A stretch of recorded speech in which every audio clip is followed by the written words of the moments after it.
Jadi waktu saya dalam pendidikan, sekitar 2 bulan awal, saya dicari sama beberapa gumil dan pengasuh saya. Yang namanya Didi mana? Yang namanya Didi mana? Kamu viral. Suatu hari ada pengasuh tiba-tiba bilang, oh kamu yang di video ya? Oh iya, jadi itu saya baru tahu, oh ternyata videonya baru rilis. Tapi saya sendiri baru lihat videonya setelah 3 bulan itu selesai kan baru bisa lihat HP. Pertama kali membaca judulnya, saya kaget.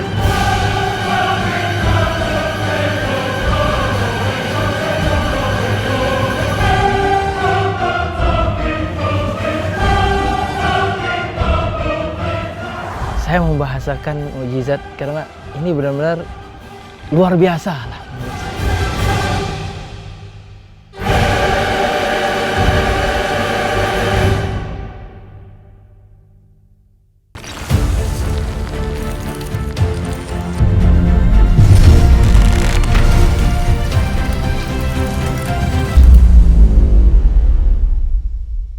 Bismillahirrahmanirrahim. والتين والزيتون وطور سينين وهذا البلد الأمين لقد خلقنا الإنسان في أحسن تقويم.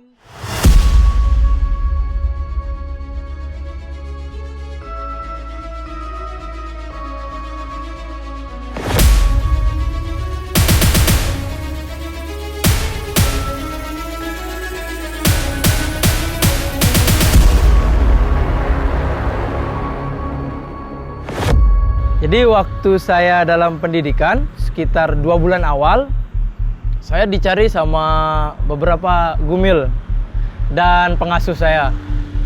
Yang namanya Didi mana? Yang namanya Didi mana? Kamu viral.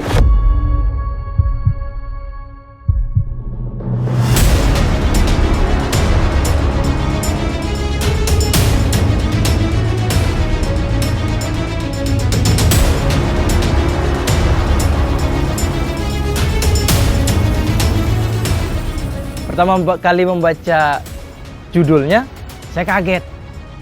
Tapi setelah saya nonton dan setelah nonton itu diberikan arahan, masukan, nasihat sama pengasuh saya, alhamdulillah ada nilai plusnya juga menurut saya.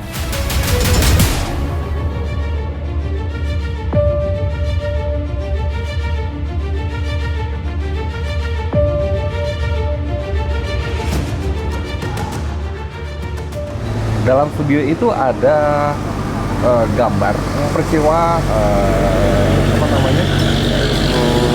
Pandover. Dinyatakan bahwa kamu tidak lulus. Panglima rupanya punya kebijakan sendiri terhadap itu.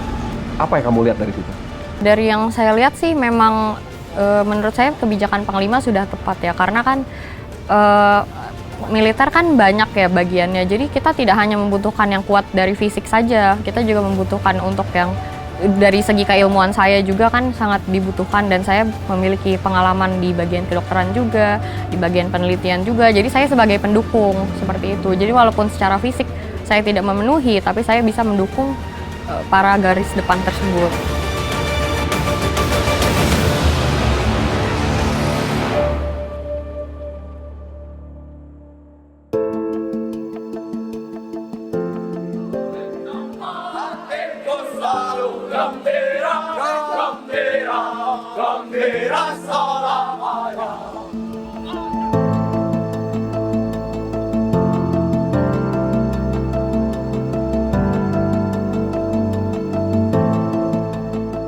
Saat masa pendidikan sih penyesuaian, karena saya kan sebelumnya juga tidak terlalu sering olahraga.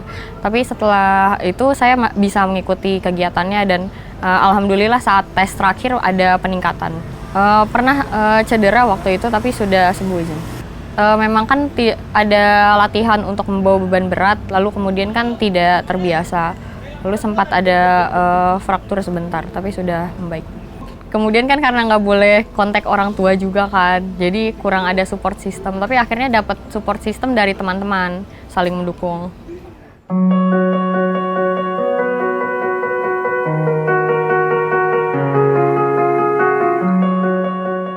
Apor, basis, siap, makan siap. Ajukan, hitam. Nomor, bangun. seperti kata pengasuh saya, kalian di sini dirubah kulit sipil kalian menjadi militer. Itu yang menurut saya sangat berat, tahap-tahap pendidikan dasar militernya. 3 bulan di awal benar-benar itu saya rasa begitu berat. Terus jam 4 subuh sudah mulai aktivitas olahraga.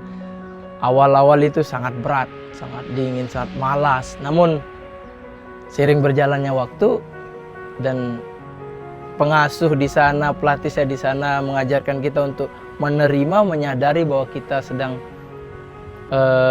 belajar, berlatih di sini menjadi seorang yang militan. Akhirnya saya nikmati dan benar-benar nikmat ternyata lama-lama. Begitu menurut saya.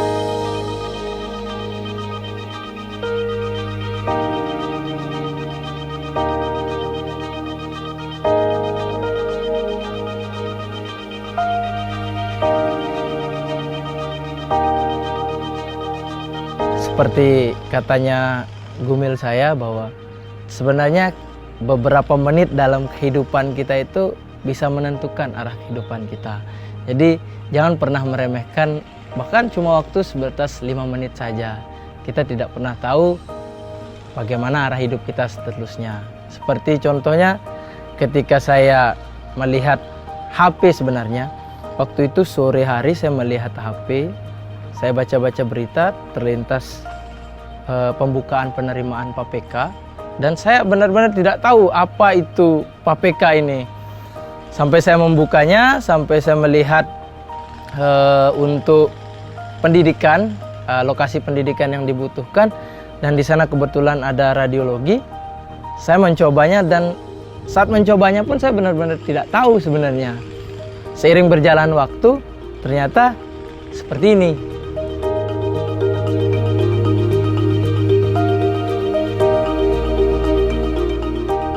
Sebenarnya saya sering mendapatkan pertanyaan ini ya, kenapa tidak jadi dokter spesialis aja, maksudnya jadi dokter yang non-militer saja. Nah, saya tidak merasa dengan menjadi militer itu membatasi karir saya. Justru dengan menjadi dokter militer itu bisa memperluas, bisa menambah pengalaman. Karena kan dengan menjadi dokter militer kan ditempatkan di mana saja. Terus kemudian kebetulan saya angkatan darat kan bisa ditempatkan di daerah-daerah terpencil juga. Dan Korps Kesehatan Militer juga mempunyai jaringan yang luas. Jadi justru saya bisa mendapatkan pengalaman yang lebih banyak. Dan kemudian untuk membuka praktek pribadi tersebut justru tidak dibatasi. Jadi saya bisa berpraktek di rumah sakit militer juga misalnya untuk mengabdi, lalu bisa juga di praktek pribadi. Justru karena saya sudah mendapatkan pengalaman lebih banyak dari sebagai militer, saya bisa menerapkan ilmu-ilmu yang saya dapatkan itu untuk di praktek pribadi. Jadi saya tidak merasa justru itu menjadi kendala.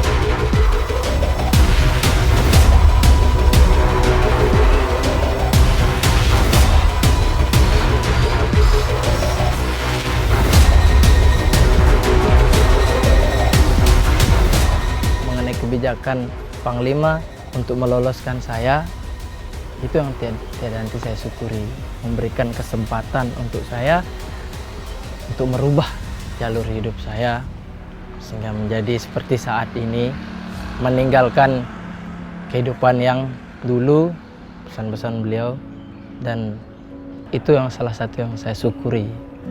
Menurut saya ini adalah sebuah mukjizat, menurut saya rezeki yang luar biasa saya terima.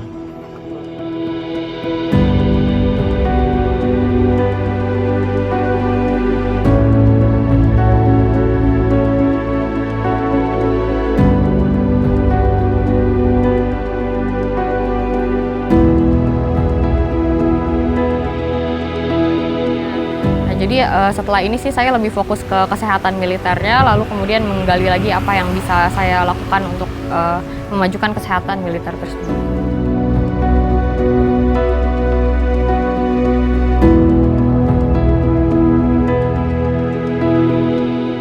kemarin setelah Lebaran dapat cuti sekitar 8 hari kalau nggak salah. Itu saya gunakan kesempatan untuk balik ke kampung. Pertama saya datang ke rumah itu siang hari, dan ketika saya masuk ke rumah ibu saya baru selesai sholat zuhur dan ibu menangis. Beliau masih belum percaya bahwa anaknya menjadi seorang perwira TNI yang dia tidak pernah menduga juga saya akan menjadi seperti ini begitu. Dan bahkan saya sendiri pun tidak pernah menduga saya akan menjadi seperti ini.